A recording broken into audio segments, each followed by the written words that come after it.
So our next speaker is Harry Akligoh from CNUST and the Kumasi Hive Biolab. Harry, are you there? Yes, I'm here. Thank you very much. Hi, Harry. Yes, can you hear me? Yes.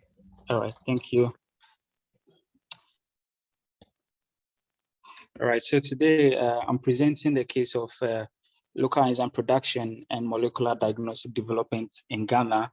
And this is a student thesis to look at the possibilities of using locally manufactured enzymes for the multiplexing of candidiasis and some selected sexually transmitted infections that are prevalent in Ghana. The case of enzyme inaccessibility, I believe, has already been underscored. However, in the case of this challenge in Ghana has greatly affected not only research, education, but also diagnostics.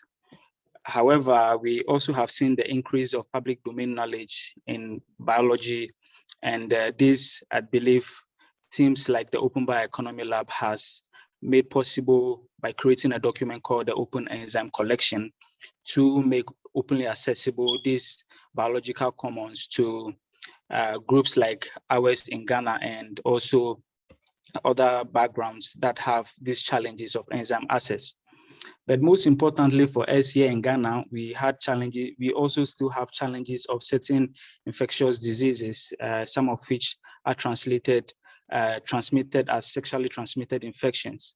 So having these two challenges of enzyme inaccessibility together with infectious disease challenges, we decided to overcome that challenge by leveraging the cellular reagent technology, which Sanchita rightly presented, and also using that technology to develop a multiplex assay for identifying some sexually transmitted infection alongside Candida within the Ghanaian context.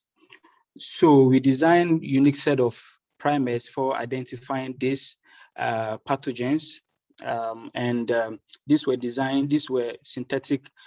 We originally designed targets and synthesized synthetic targets for each of these pathogens in order to enable us develop the multiplex assay within our laboratory and subsequently test this assay within the clinical setting on clinical samples. So we, after having successfully designed the primers for this multiplex assay, we decided to see how these primers would interact with each other. And the optimization clearly indicated success of our design primers in identifying the target of choice within our multiplex diagnostic assay. This is a paper that Sanchita had shared of how we collaborated in producing molecular biology reagent without purification in Ghana and with other partners in Cameroon and in Cambridge.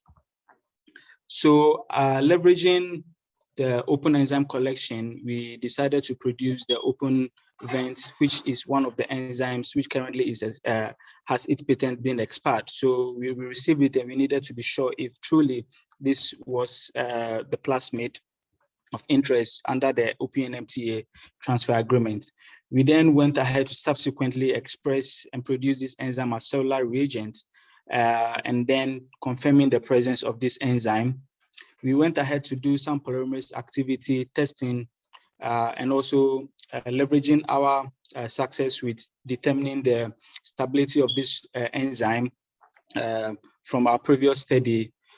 We then checked to see the enzyme activity. Since we were developing a diagnostic test using locally produced enzyme, we wanted to be sure if we could compare this to a commercial enzyme, in this case, any deep vents coming from NEB.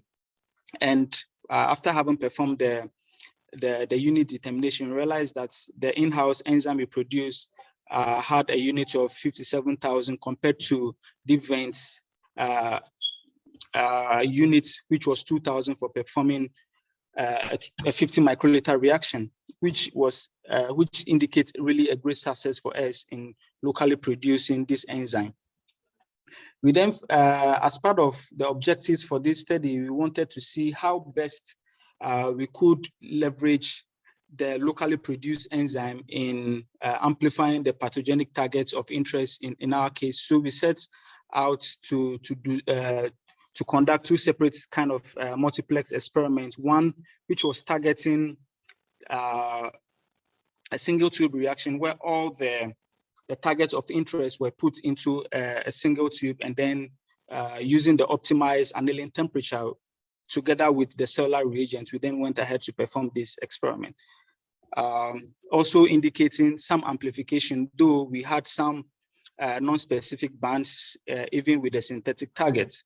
But the interesting results came in when we started testing with clinical samples.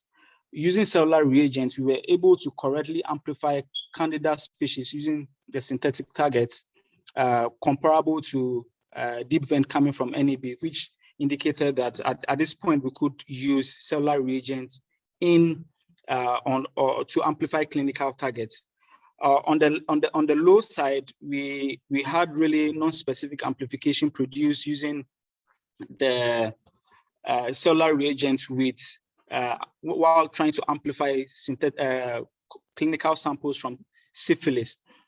But interestingly enough, we had realized that using cellular reagents apart with deep vents from NEB, at least we were able to clearly establish that we could amplify clinical targets using locally produced enzyme. However, there is still the need for a lot of optimization to overcome the challenges we are seeing with these post PCR amplifications that we are seeing within this result. This work was largely, I want to acknowledge funding from the Shuttleworth Foundation through the Open Bioeconomy Lab and Beneficial Bio, without whom this work wouldn't have been possible. Thank you. Thank you a lot, Harry.